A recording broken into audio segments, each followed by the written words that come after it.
todas las dudas que hay desde hace tiempo en torno al mundo que nos rodea y nuestra existencia dieron lugar a que muchas personas del mundo de la ciencia se plantearan si lo que nos habían contado era la verdad. Imagina por un momento, ¿qué ocurriría si descubriéramos que nosotros no somos lo que creemos que somos y que el mundo en el que vivimos tampoco es lo que creemos que es? Pues bien, eso es lo que se ha estudiado y ha sido demostrado en el último siglo. ¿Qué tal, amigos? Bienvenidos a Transliteraria, un nuevo espacio que incluimos dentro de los Hornachuelos de Novela, en el que pretendemos dar a conocer a los autores que pasen por aquí, no solamente a los autores, sino también a editores, lectores, libreros, todo el mundo relacionado con el mundo de la literatura, para que dé su personal punto de vista. Intentamos hacer algo diferente, algo en el que pretendemos que participe todo el mundo. Por eso tú que nos estás viendo, si también quieres participar de este programa, ponte en contacto con nosotros y también podrás asistir a esta mesa y echar un ratito de charla. Hoy tenemos con nosotros a un autor muy querido por Hornachuelos, muy querido por mí, porque nos conocemos desde hace tiempo, empezamos juntos, a un jiennense que se llama José Antonio Cerdán. Jiennense afincado desde hace mucho tiempo en Córdoba, por motivos laborales, tanto hasta el punto de que su corazón parece que está partido entre su ciudad natal, Santo Tomé de Jaén, y Córdoba. Empezamos con un trozo que ya de por sí nos explica lo que vamos a encontrar en su segundo libro, Gracias a ti 2, que ha salido en 2019, José Antonio. 2019, bueno. Tras su primera obra, muy vendida, Gracias a ti, con el que tuvo un gran éxito de venta. Buenas noches, José Antonio. Muy buenas, Rafa. Encantado de estar aquí con vosotros. En primer lugar, te tenemos que agradecer que estés aquí acompañándonos, que echemos un rato de charla aquí en esta intimidad y que transmitamos a los oyentes todas esas reflexiones internas que nosotros hemos ido desarrollando en charlas, digamos, de alguna forma privada, y que, en cierto modo, les darán a conocerte a ellos desde un punto de vista más personal, fuera de tus libros. Siempre se ha dicho que conocer al autor nos ayudará a conocer su escritura, todo lo que habla en sus libros. Por lo tanto, y habiendo leído este texto que pertenece a Gracias a ti 2, ¿tú crees que es fundamental llegar a conocer la realidad que nos rodea? Quizás no sería mejor dedicarnos a vivir y punto. Sí, la mayoría de la gente se dedica a vivir y punto. No se para a profundizar realmente en lo que es el mundo, ¿no? Pero yo, por las circunstancias que rodearon a Gracias a ti 1, mi mente racional, científica, que es lo que la mayoría de las personas, pues tuve que empezar a indagar, a estudiar si realmente la historia que contaba en Gracias a ti 1, relacionada con el mundo espiritual, podía ser cierta, ¿no? Y ahí empecé a profundizar hasta que me encontré con los experimentos y las opiniones, los estudios de muchos científicos cuánticos, que son científicos, físicos, no son locos, científicos normales, pero que van un poquito más allá de la materia, ¿no? Y ahí descubren que el mundo realmente no funciona como creemos que funciona. Lo dice la ciencia, no lo digo yo. Y ellos dicen que el mundo de las partículas, que es todo lo más pequeño del átomo, está unido. O sea, no somos objetos separados de otros, sino que estamos todos unidos por un campo cuántico de partículas y de átomos que es un todo solo.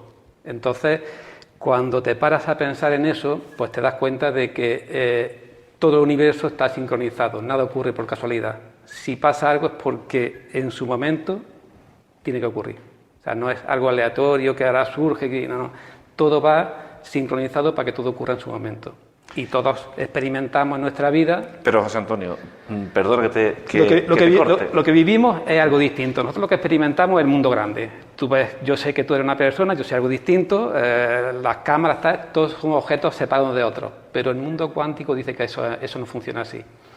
Por lo tanto, cuando profundizamos y vemos que el mundo pequeño está todo junto, empieza a darte cuenta de que realmente funcionamos todos de una manera muy sincronizada. Y tú apareciste, o nosotros, nuestra amistad apareció en un momento, tú lo sabes muy bien, porque tenías que entrar en mi vida para algo.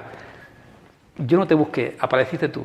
Eso tuvo que pasar porque algo se movió. La energía del universo se movió para que tú llegaras a mi vida. Lo mismo que yo he venido aquí porque tú me lo has pedido o porque me apetecía venir, pero todo ocurre por un algo. Hay un motivo de fondo que no comprendemos, no entendemos mirando solamente al mundo grande, al mundo que vemos, pero hay un mundo detrás, que es el mundo ese pequeño, que lo lleva todo y lo va sincronizando todo, para que ocurra cada cosa en su momento. José Antonio, has dicho muchas cosas en poco tiempo. Sin responderte. Sí, no, me has respondido, pero yo voy a entrar un poquito más sí. al fondo de la cuestión. Si en cierto modo todo lo que ocurre está definido ya previamente, sí. Pues ¿dónde queda el libre albedrío y dónde queda la voluntad del hombre? Si el hombre no tiene voluntad para dirigir su propia vida, ¿hasta qué punto somos libres?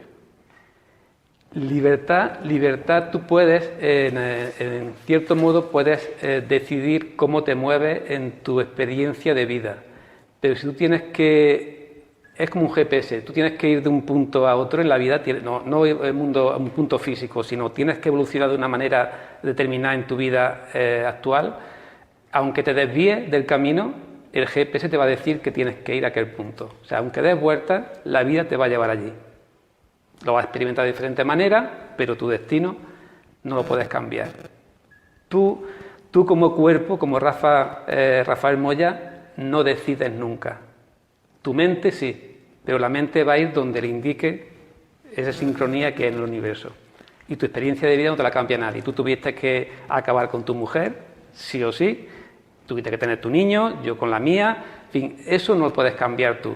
Puedes tomar decisiones, alguna decisión, no todas, pero al final te irás a parar al punto donde debes de ir. Déjame que cuente algo que me impresionó. Nosotros hemos llevado un mundo ciertamente paralelo desde que empezamos en el tema de la escritura, quizás yo llevo un año más que tú, pero paralelo. Hemos coincidido en varias entrevistas de radio y se me quedó grabado lo que me impactó, la entrevista de radio que tuvimos en Madrid, en Clip Radio, que nos hizo nuestra querida Valeria. Me impactó porque ese día me dijiste tú, antes de salir de la estación de Córdoba, me tenía que haber levantado mucho antes y me he levantado justo a las menos 7 minutos. A lo largo del día fue increíble la cantidad de veces que me hiciste saber que estaba presente el número 7. Incluso en plena entrevista de radio, el ordenador tiene unos números que ponía un 7, el reloj un 7, y a mí me impactó cómo desde por la mañana que tú me hablaste de ese número 7, fue apareciendo a lo largo del día numerosas veces. Incluso ya mi memoria me falla un poco. Cuando estuvimos en el hotel, aquel hotel allí sí. A la afuera, también pasó algo que la habitación era un número 7. Sí. Era el 7 y el 22. El número 22 apareció, mi número 7, el 7 es el preferido mío, no sé por qué, pero me gusta el número 7. Y el 22 apareció en un momento también de mi vida, después de empezar a escribir el primer libro, y no sé por qué motivos, el 22 lo veo en todos sitios. Últimamente veo 222, 333, pero desde el principio 22. Llegar a una gasolinera, llename el depósito, 22 euros. Ir a un supermercado, comprar varias cosas, 22 euros. Ir a un bar, tomarte 2 cervezas y una tapa, no sé, muchos 22. Mirar el reloj, pum, a las 22:22. ¿Por qué miro el reloj a las 22:22 y no a las 22:21? Es la mente la que manda, no eres tú. En un momento determinado son señales que te llegan. Te van llegando señales, te los manda el inconsciente, no es que funciona. Pero José Antonio, perdóname que haga de demonio en esta entrevista, pero antes hemos estado hablando de que la física cuántica, a través de la ciencia, explica nuestra propia existencia. Sí. En cuanto a lo que me estás diciendo ahora sobre los números, eso contradice totalmente lo de la ciencia, puesto que todo esto es ¿un producto de casualidad o de qué? Todo en el universo, todo es matemática, todo es matemático, todo funciona con matemáticas. Lo que pasa es que las matemáticas que nosotros conocemos no alcanzan a poder demostrar lo que te comenté la última vez que nos vimos. No alcanzan a demostrar lo que se le escapa a la ciencia clásica. La ciencia clásica puede demostrar muchísimo lo que hemos estudiado nosotros, pero no alcanza a demostrar los sentimientos, pensamientos. La ciencia que conocemos no ha podido todavía fotografiar un pensamiento y todos lo experimentamos. Tenemos pensamientos, tenemos sentimientos, tenemos sueños, pero la ciencia clásica no puede estudiar a eso, no alcanza. Y la cuántica sí. Entonces, con números puede desarrollar otro tipo de formulación mucho más compleja, mucho más complicada que la ciencia clásica, pero con sus fórmulas y sus números demuestra muchas cosas que la ciencia clásica no puede demostrar. Incluso científicos cuánticos se sorprenden de los experimentos que hacen, los resultados que obtienen. A veces que les cuesta, porque ellos tienen que desprenderse totalmente de la mente científica normal, se tienen que desprender para poder entender lo otro. No se puede entender el mundo cuántico pensando como pensamos en nuestro mundo normal, ¿no? El sistema de pensamiento del ser humano es defectuoso, tiene errores porque es ilusorio. Y ese es quizás el mayor error que tenemos, el sistema de pensamiento humano, porque estamos basados en creencias. Y estamos convencidos o creemos que las creencias son verdades, cuando realmente no son solamente creencias. Si yo creo que mi equipo de fútbol es el mejor del mundo y voy a sufrir cuando pierda, es mi problema. Voy a tener un problema y voy a sufrir cuando mi equipo pierda. Y realmente creo que mi equipo es el mejor. Y hay gente que es muy fanática, tanto en fútbol, política y tal, y sufren cuando no pasa lo que ellos quieren que pase, ¿no? Y ahí la ciencia te dice que estamos muy equivocados en ese aspecto, que el mundo no funciona de esa manera y tenemos que procurar desapegarnos de ese sistema de pensamiento que tanto nos hace sufrir. Eso es lo que intento explicar en mi segundo libro, ¿no? Que las causas del sufrimiento son nuestra propia mente, nuestra forma de pensar nos lleva a ese sufrimiento y podemos evitarlo si nos desapegamos de las creencias que nos han llevado o que nos llevan a vivir en este mundo, ¿no? A experimentar este mundo. Ciencia, ciencia, ciencia. Siempre ciencia. Y creencia. Yo en ningún momento... ¿Dónde queda, José Antonio, el corazón? Ese corazón magnífico sí. Que está en la portada de tu segundo libro, que hay que decir que ese corazón es pintado por una gran pintora que tú conoces muy bien, ¿no? Muy bien, sí. Querido amigo, permitidme que os dé un pequeño consejo. Cuidad esas pequeñas librerías de barrio que tenemos ahí cerca y comprad libros ahí, porque ellos serán los que mejor nos asesoren sobre los mejores títulos que tienen en su estantería y nos ayudarán a tener una mejor formación en la literatura y sobre todo a disfrutar más, porque ellos, al conocernos a nosotros, sabrán cómo responder a nuestros gustos. En Librería y Papelería Nobel trabajamos con ilusión y amor para estar a la altura de las necesidades del público. Es por eso que queremos avanzar contigo poniendo a tu disposición, además de la tienda física, una nueva forma de compra a través de la web www.libreriaypapelerianobel.es, donde podrás encontrar millones de artículos.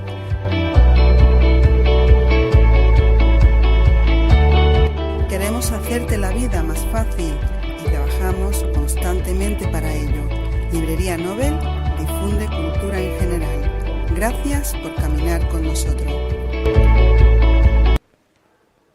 Después de este anuncio, continuamos con esta agradable charla con José Antonio. José Antonio, espero que estés disfrutando de este ratillo y que no sea muy incisivo contigo. Mucho, y además que agradezco que haga tenga este tipo de iniciativas porque hace mucha falta en el mundo de la cultura. Pues en esa estamos porque nos divertimos mucho. Sí. Y por supuesto cada día está más gente implicada. Aquí el público no nos puede ver, pero está aquí también con nosotros Beatriz Ortiz, está Antonio Rodríguez y cada día hay más gente implicada en estos proyectos y divirtiéndonos un poquito y hablando de literatura, que es lo que se trata, lo que nos divierte. Seguimos con voy a leer otro trozo, pero en cualquier momento podemos hacer alusión al primer libro. Explíquenos muy brevemente, porque estamos justo de tiempo, la diferencia que hay entre el primer libro y el segundo libro. Sí, mira, en el primer libro surge una historia, yo escribí el primer libro entre 2011 y 2012. Surge una historia que ahí me cuentan sobre una familia que tiene una serie de experiencias, extrañas, ¿no? Sin una explicación lógica.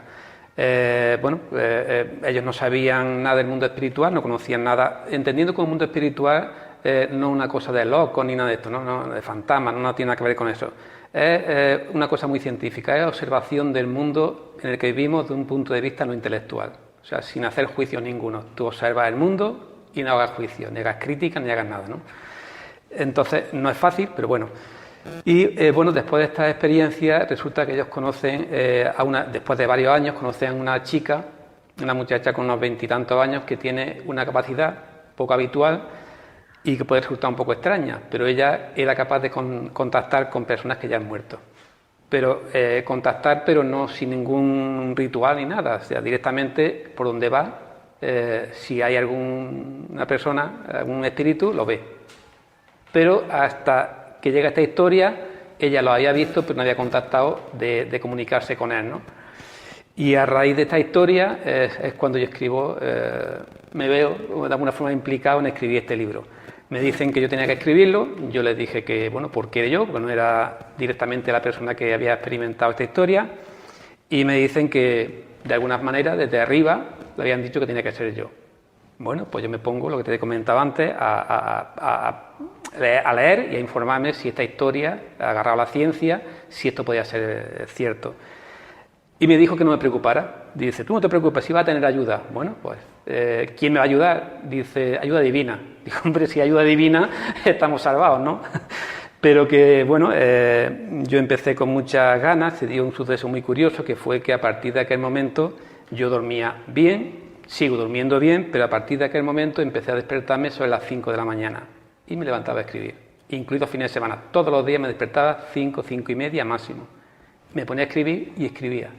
Y salió el primer libro. ¿Y el segundo? Y el segundo, después de acabar el primer libro, como bien has dicho antes, se vendió muy bien, tuvo mucho éxito y los lectores me pidieron que continuara la historia. Aquella historia se cortó en un punto en el que si seguía contando historia, yo no me apetecía contarla porque tenía que contar cosas tristes, vienen cosas tristes después, y después ya entraba mi propia experiencia y de mi mujer con el mundo espiritual, ¿no? Que también hemos tenido nuestra historia. Y no me apetecía contarlo. Pero los lectores insistieron mucho, ¿qué tal? Y bueno, pues tomamos la decisión de hacer un segundo libro con la continuación de la historia, pero me parecía que era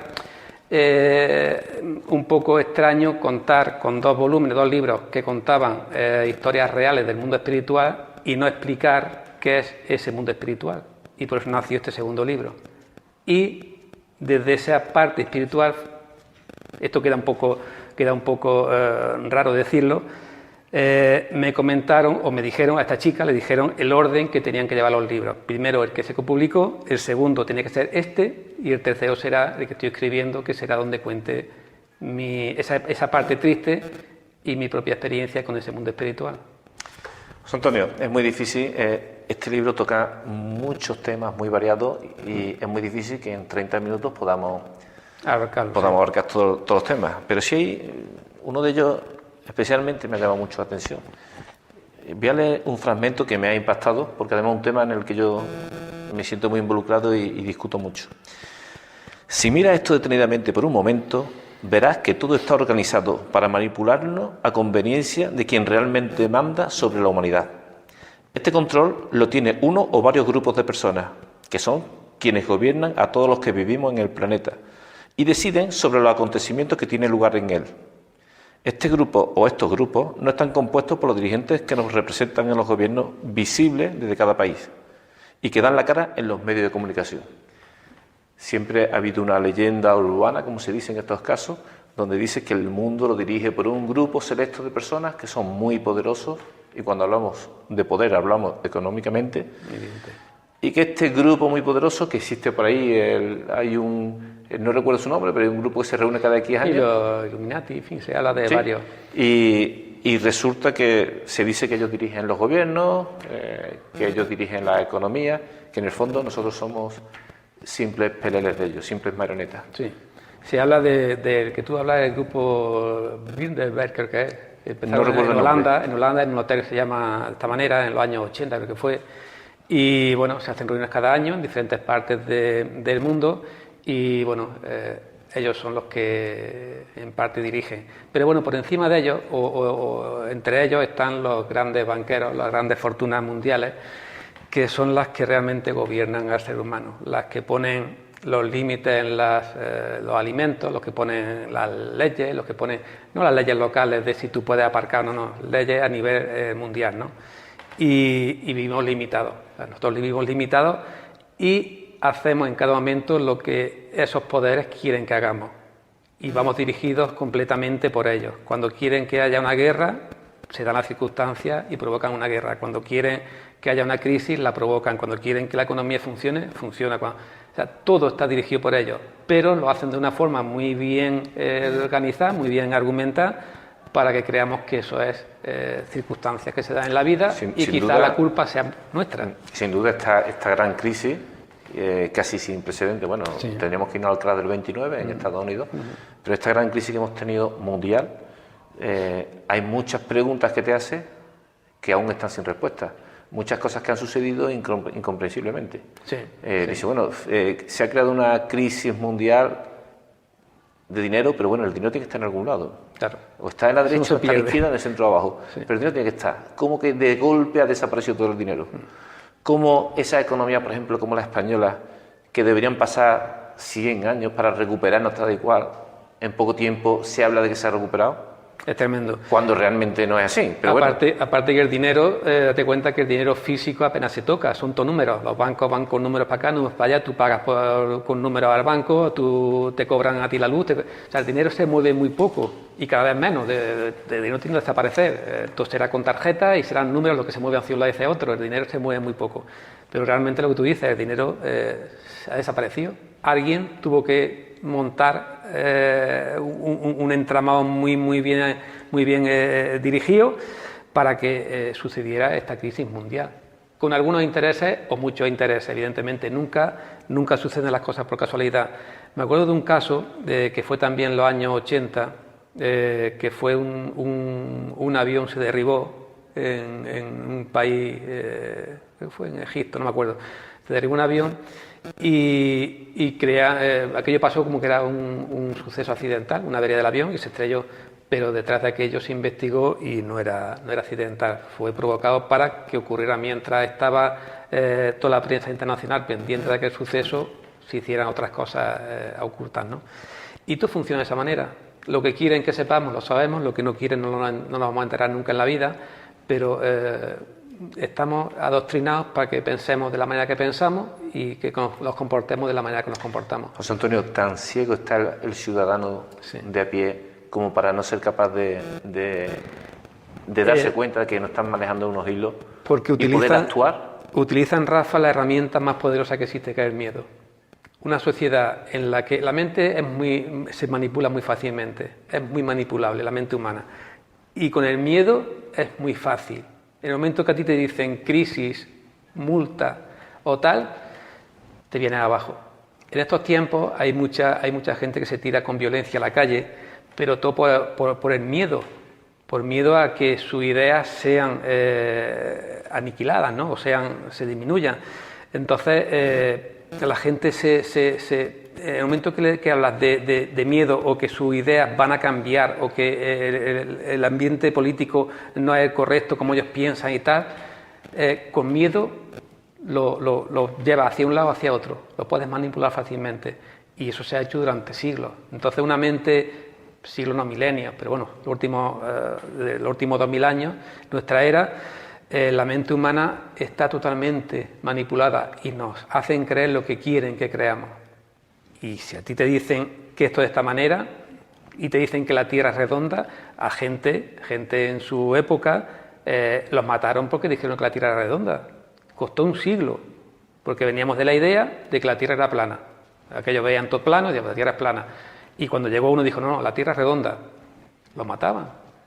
Costó un siglo, o algo más de un siglo, convencernos. Comparto esa idea plenamente contigo, porque esa manipulación comienza desde el sistema educativo. Sí, yo me pregunto muchas veces, estos sistemas educativos continuamente con cambios, esos cambios que quieren provocar, mejorar el sistema educativo, mejorar la formación del individuo, o por el contrario, adecuar la formación del individuo a los intereses partidistas. Adecuar a los intereses, sí. O sea, Antonio, menos mal no está escuchando nadie, porque como nos escuche alguien ya no vamos a tener problemas, no nos van a invitar a ninguna presentación ni nada. Te lo dejas, ¿no?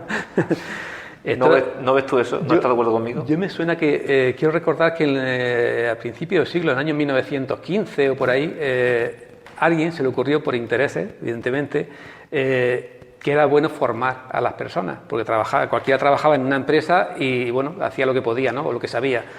Pero dijeron, no, vamos a formar a la gente, a nuestros empleados, imagino que empresarios, evidentemente, y los formamos para que trabajen para nosotros. Ellos van a creer que la educación es buena, porque les damos gratuita, pero los formamos para que trabajen, sean súbditos nuestros.